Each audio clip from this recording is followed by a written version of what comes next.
Hey, this is Angelique Duffield from Bright Spark Media, and today I'm going to show how to create a Facebook page. Now, the reason you might want to create a page, especially if you're a business or you're an artist or any kind of creative person, you don't want to run everything off of your personal profile. It's actually against Facebook's terms and conditions.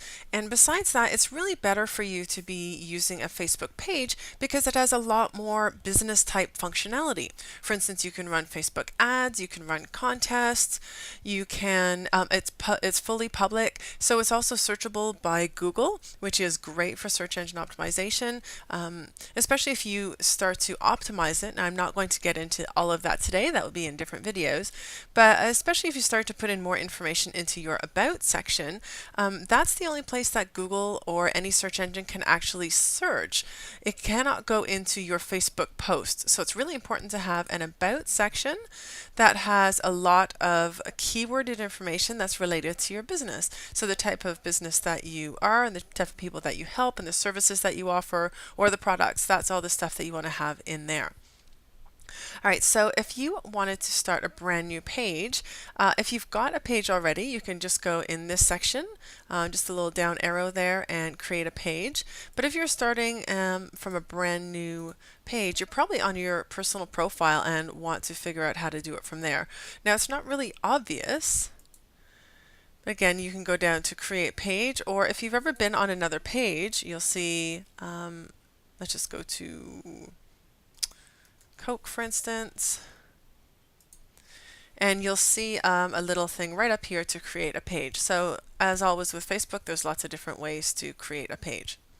So whatever way you get there, you're going to come to this create a page landing page, and you just need to choose which type is right for your business. Now, don't worry about it right now. These are all changeable. So as you're going along, you might realize that a category isn't really right for you. You can change it. The only thing that's not changeable or that you can only change once is the username or the vanity URL or the Facebook web address. I've heard it called different things. So that's the only thing I recommend that you do not change right away or that you do not set up right away.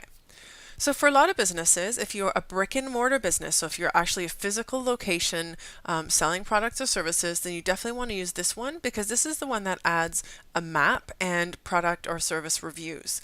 So that can be really useful. For other people, brand or product might be good. If you're a photographer or a speaker, something like this would be useful. It just really depends on what type of business you're running. And like I said, you can change these after because once you create it, then you might go through the categories and realize that they're not exactly a right fit for you. So let's just choose brand or product and take a look through. You can see all the different types of subcategories that you would pick. So today I'm going to do one for a singing competition. I'm just going to put website. And like I said, I can change that at a later date. So it's going to be Kelowna Sings. And it even gives you a link right here to Facebook terms. But let's just go and get started. So it's going to check and see if that's already available. So it does walk you right through it. So we're starting with the About section. So I just gave you a little brief overview of that.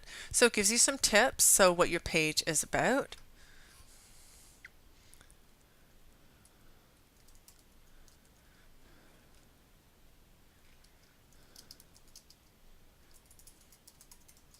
So we'll just leave that for now. Like I said, I can change that. So if you've got a website, you can actually link to it right here. So it will have a website and it's actually going to be,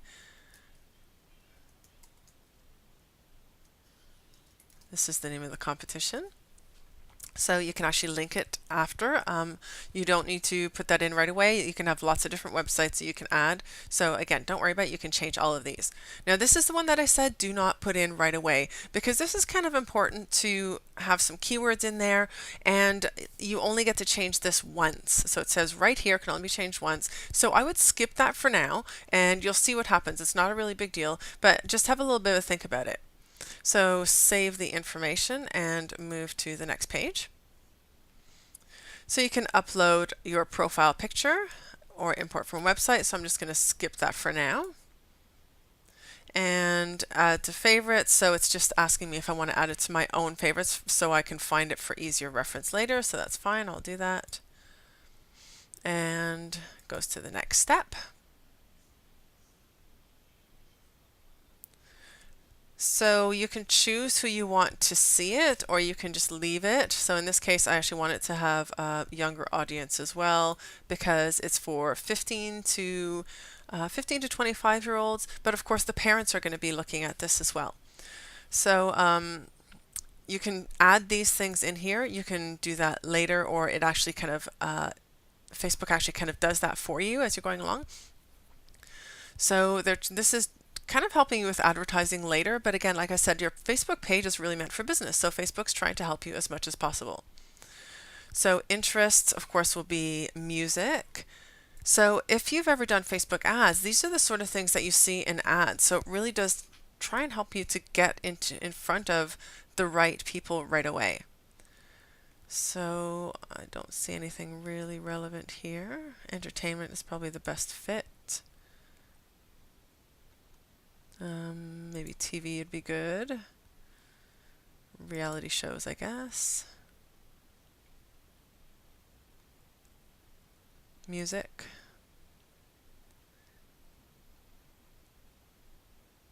And it's for young people, so let's say some dance music, hip hop, we'll leave that.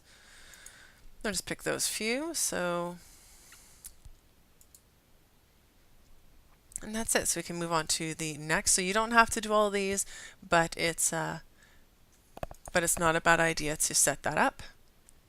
And there you go. Now, last year they were still showing you, trying to encourage you to create a Facebook ad right away. I'm so glad that they've skipped that, because if you just are brand new and creating your page, people are probably not going to be interested in what you've got to see. Imagine opening a store and not having anything on the shelves. That's kind of the equivalent.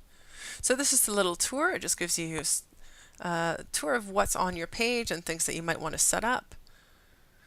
So you can actually like your own page, which I'd recommend that you do anyway. And then it just goes through showing you the different parts of your page. So this is how it's set up. You'll obviously want to add a cover photo and a profile photo. And the profile picture, 800 by 800 square, it actually does let you resize it. And the cover photo, the big one up here, is 850 by 315. But a little tip for you: use canva.com to create all of your Facebook cover photo, your Facebook ads, your posts. You can do that for Twitter and for Google Plus and everything as well. And it resizes everything for you, or it uses the proper size and keeps up to date with them. Because you know what Facebook and lots of social media is like, it changes all the time. So let's just do a quick little walkthrough. A call to action is just if you want people to sign up for your newsletter or to contact you, you can actually just put a link to, say, your website's contact page, for instance. If you want people to be able to message you. And this is just the sidebar here. You can actually change things a little bit about the order. And once your page starts to get posts on it and have people interacting and people liking it, you're going to see it show up in here. So if you wanted to change the settings, you can just go into this section here, or there's different sections. So about is where you put in that description, so that you saw that in the very first page. And again, it's even showing you, just some prompts to add your pictures and things and have a complete Facebook page profile. So here's where you can change it. If you decided that you didn't like this category in, you could just edit it. The web address, you can add it in now. So I would probably have, something Kelowna Sings. And you can see right now, this is my page name. So it's got pages and then a whole bunch of numbers. And this is just a refer here, so I can delete that.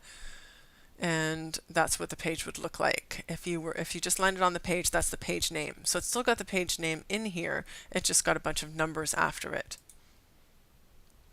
Okay, so let's keep walking through, because there's a few things that are really, really important. The biggest thing is to put in any website links, and if you're a brick and mortar business, you definitely want to put in your address, otherwise you don't need to do that. I actually have no idea what the impressum for your page is. I've never seen that before. And when I click on it, it just gives me this box that doesn't mean anything to me. So something to look up. Like I said, things change all the time.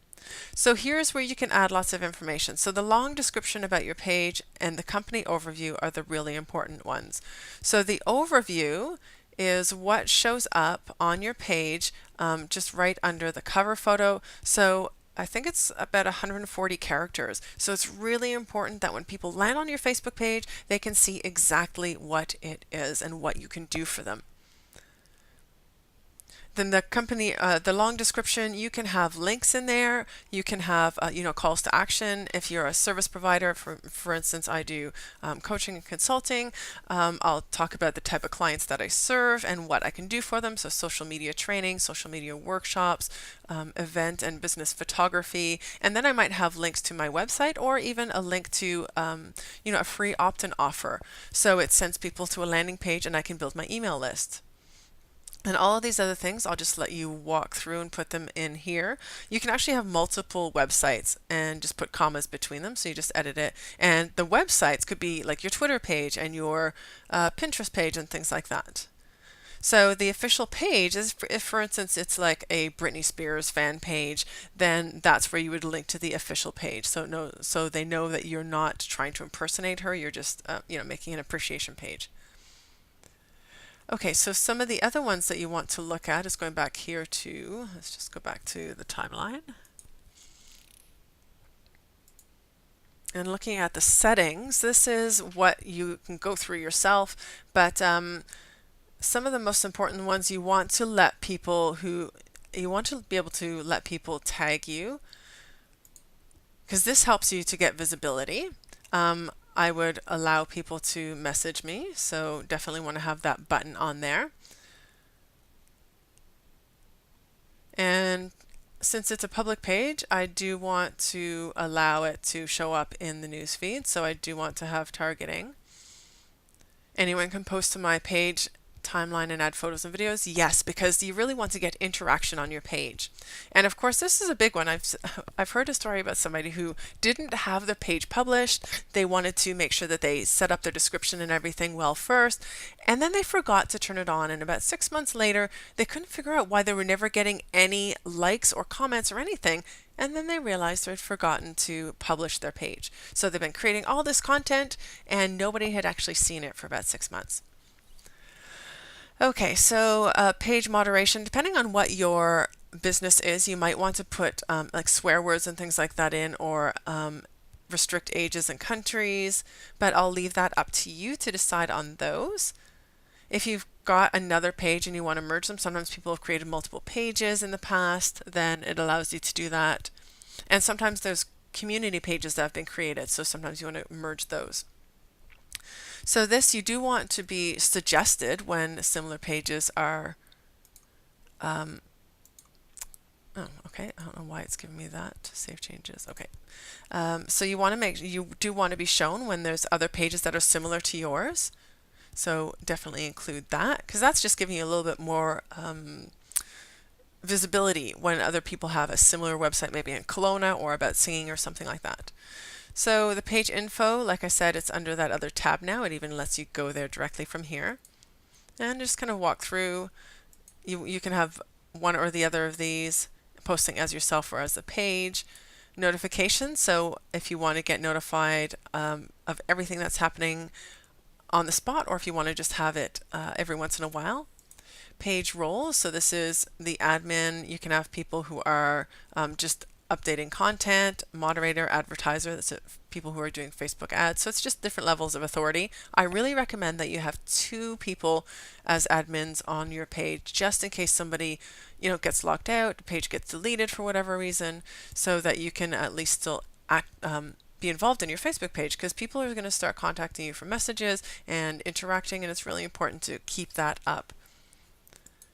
So your page audience, that's what we went through at the very beginning, so you can edit that there.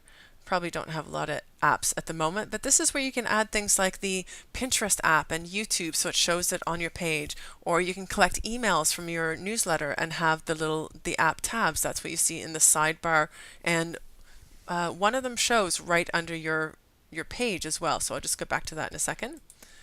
This gives you some edits for your page. You can feature page owners. So for me, in this case, I wouldn't do it, but if you represent your brand, like you're a coach or a consultant, then I would definitely put this on here and tick that box because you want it to link to your personal profile as well, so people can always contact you that way. If you are representing a company, you might not want to have your picture in there. And I wouldn't worry about featured likes. Yeah, I would just kind of skip that. You can have other likes that are featured on your page, but it's not really important. It's just other pages that you've liked, and you can choose them and kind of feature them. If you're working, collaborating with others, let's say you're a real estate agent and you're working with a mortgage broker and a landscaper and things, you can kind of recommend their pages too. And then the activity log, of course, there won't be anything there, but this is where it goes through and would show you in the past and the present and the future if you've got anything scheduled or if you've had anything in the past, what kind of comments you've gotten. And it's all part of your analytics that Facebook gives you, which are really pretty robust on your page. Okay, so that's a pretty good overview. So let's just go back to the page. So once you've got your cover photo, this is where I was saying the apps are. So photos is there by default, and so is likes. But more, you can have videos up here, so you can add that. And this is where you can add, like I said, your choice of what you want to have. You get one bar up here that you can add something. So I would have something, if I've got a free offer or visit my webinar, then that's the one that I would have featured there. And it would also show up in your timeline in the left side over here. You can't see it at the moment, but I'll just show you on another one on my other main page. So you can see this one, YouTube is featured because I do have a lot of training videos, and sign up is what I've used for mine. That goes to my my opt-in page. And here's the apps here. So YouTube you saw was the first one, and these are where you can actually customize the thumbnails that go with those and make them more appealing.